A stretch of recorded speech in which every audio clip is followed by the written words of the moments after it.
Política Impura, na Rádio Transforma.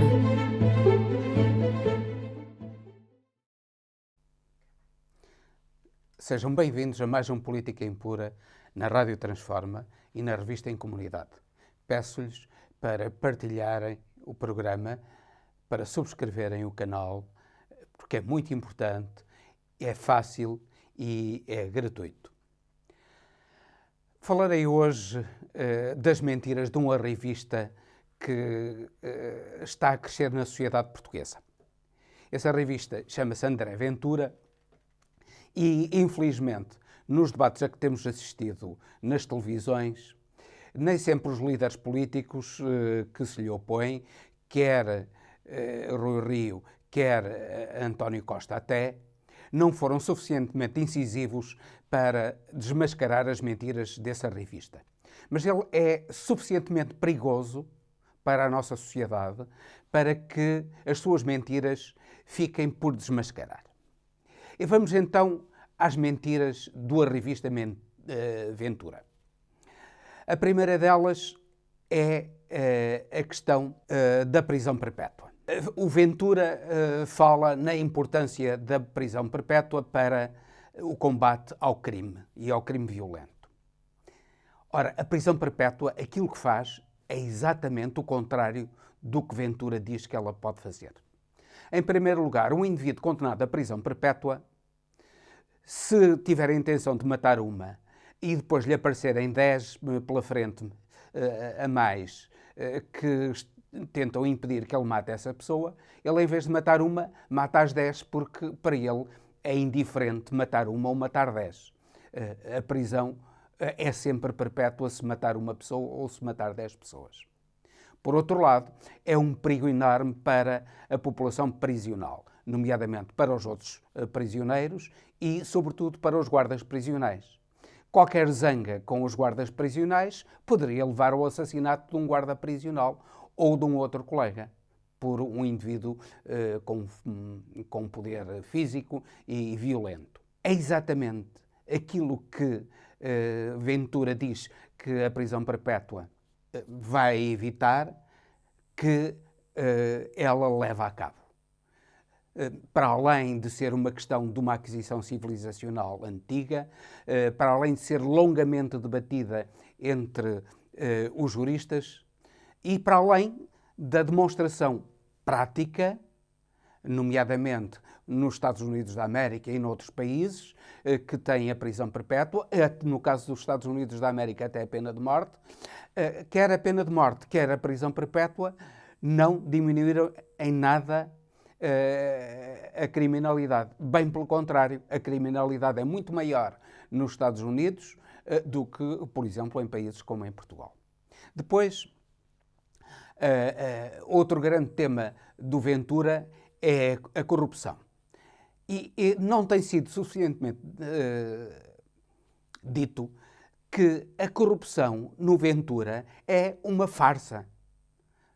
O combate à corrupção nele é uma farsa. E é uma farsa, desde logo começamos por os financiadores do próprio Chega. O Chega vive, em grande parte, com o financiamento da corrupção. Os seus financiadores são, por exemplo, um indivíduo do género de César do Paço. César do Paço, que é um indivíduo refugiado nos Estados Unidos da América, condenado criminalmente, até por crimes de furto, aqui em Portugal, que esteve durante anos e anos considerado como um fugitivo à justiça. Ora, é esse o tipo de indivíduos. Aliás, o César do Paço foi condenado já nos Estados Unidos por fraude no que toca à rotulagem de alimentos e no que toca a outras coisas. Isto é um indivíduo ligado ao crime e à fraude, o financiador do Chega. Outro indivíduo é o João Maria Bravo. João Maria Bravo é um negociante de armas que está ligado a contratos obscuros de armas que faz com os governos. Outro indivíduo é José da Cruz Martins, um indivíduo que está ligado à corrupção no caso do Banif, no caso do BES, nos Panama Papers, que tem uma ligação privilegiada com os grandes corruptos de Angola. Esses são os amigos e os grandes apoiantes de Ventura e financiadores do seu partido. É com esses que, certamente, Ventura pretende combater a corrupção. Mas ele diz que eu até propus o enriquecimento ilegítimo. O crime de enriquecimento ilegítimo. Bem, o crime de enriquecimento ilegítimo tem uma certa importância e foi agora, está a ser aprovado pelo Governo, vai ser apresentado certamente para aprovação na próxima Assembleia da República, mas não resolve o essencial da corrupção. Resolve a pequena e média corrupção. Não resolve a grande corrupção. E porquê? Porque a grande corrupção não se faz dentro de Portugal. Não se faz com bancos portugueses. Faz-se, sobretudo, com bancos estrangeiros e offshores. Ora, no caso dos offshores e no caso dos bancos estrangeiros, é extremamente difícil descobrir-se e provar-se a corrupção. Porque, como demonstra o caso dos submarinos, havia bancos suíços metidos no negócio dos submarinos, havia offshores metidos no negócio dos submarinos, e aquilo que sucedeu foi que quer os bancos suíços, quer os offshores, não entregaram à justiça portuguesa documentos que permitissem descobrir e condenar os responsáveis, de modo que, apesar da condenação por crime de corrupção ativa de alemães, os portugueses não foram condenados por crime de corrupção passiva.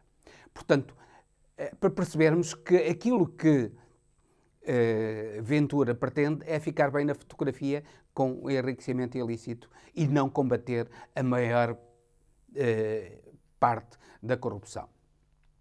Depois, outro exemplo de que ele, na realidade, não pretende combater a corrupção é que ele não aceita a criminalização dos offshores. Os offshores são o principal instrumento da grande corrupção. Os pequenos e médios corruptos não têm condições para colocar o dinheiro em offshores. Os grandes corruptos é que têm, a grande corrupção é que tem. Mas esses, o Ventura não se importa com eles. Importa-se com a pequena e média corrupção. Depois, o Ventura também, na sua demagogia, propõe a baixa de ordenados de deputados. Como se a baixa de ordenados de deputados fosse algo que salvasse o país, como se os ordenados dos deputados pesassem muito na economia nacional, pesam uma ridicularia e os ordenados até nem são assim por aí além. Em média, o ordenado líquido de um deputado rondará os 4.000 euros mensais, o que não é excessivamente exagerado para, nomeadamente, pessoas que se deslocam de vários pontos do país para viverem em Lisboa, onde o custo de vida é muito grande, pessoas que deixam os seus empregos, às vezes com dificuldade de os retomarem posteriormente. Pelo menos, se os deputados se dedicassem inteiramente à sua função e se não obtivessem dinheiro por portas travessas, como algumas vezes sucede, esse vencimento não seria de modo algum exagerado. Por outro lado, o Ventura afirma que é necessário diminuir o número de deputados. Ora bem, nós já temos um problema gravíssimo em Portugal, que é a excessiva centralização do poder. E o número de deputados que temos atualmente serve para as várias regiões do país estarem representadas, porque os deputados não devem representar só o país, devem representar também a sua região de origem e os seus eleitores junto dos órgãos nacionais. Ora, aquilo que a proposta de Ventura iria fazer era com que, por exemplo, distritos como Bragança, como a Guarda, como Porto Alegre, como Évora, como Beja, que têm, no caso de Porto Alegre, só têm 2 deputados, nos outros casos terão 3 deputados, eles, com a proposta de Ventura, ficavam sem nenhum deputado. Isto é, o Alentejo e o interior do país ficavam sem representação no Parlamento Nacional. É este o resultado da demagogia do Ventura. Sendo que o Parlamento não é, o Parlamento tem uma percentagem baixíssima de despesa no Orçamento Geral do Estado. Portanto, só o arrivismo e a mentira de Ventura é que lhe permitem dizer estas barbaridades. Finalmente, ele atira-se ao rendimento social de inserção, dizendo que é um incentivo à preguiça, a viver à custa do Estado, a viver à custa de outras. Pode ser em alguns casos, mas uma coisa é isso acontecer em alguns casos, que são a minoria, outro caso é eles representarem o rendimento social da inserção, representar algo de muito mau para o país e de algo muito importante e nocivo à economia nacional. Olha, desde logo o rendimento social da inserção, que salvo erro em 2014 representou 519 milhões de euros, tem vindo a diminuir e em 2018, nas últimas estatísticas, representou 360 milhões de euros. Mas o Ventura não se manifesta contra as isenções fiscais só a não residentes, não foram todas as isenções fiscais, só as isenções fiscais a não residentes, totalizaram 519 milhões de euros em 2018. Muito mais do que o rendimento social de inserção. E isto não contando, inclusivamente, com o offshore da Madeira. Outro instrumento de corrupção e outro instrumento de fuga ao fisco. Ora, se existe alguma fraude e é marginal no rendimento social da inserção, essa fraude não deve ser tida como exemplo do todo. O rendimento social de inserção e outras prestações sociais são uma forma de fazer diminuir a pobreza do país, que sem o rendimento social de inserção e outras prestações sociais semelhantes, seria de 43% da população seria pobre e com o rendimento social de inserção e outras prestações sociais semelhantes, apenas 18% da população portuguesa vive na pobreza. Portanto, o Ventura, infelizmente, não tem sido desmascarado, é um mentiroso, é um arrivista e isto deve-lhe ser dito com clareza e com frontalidade.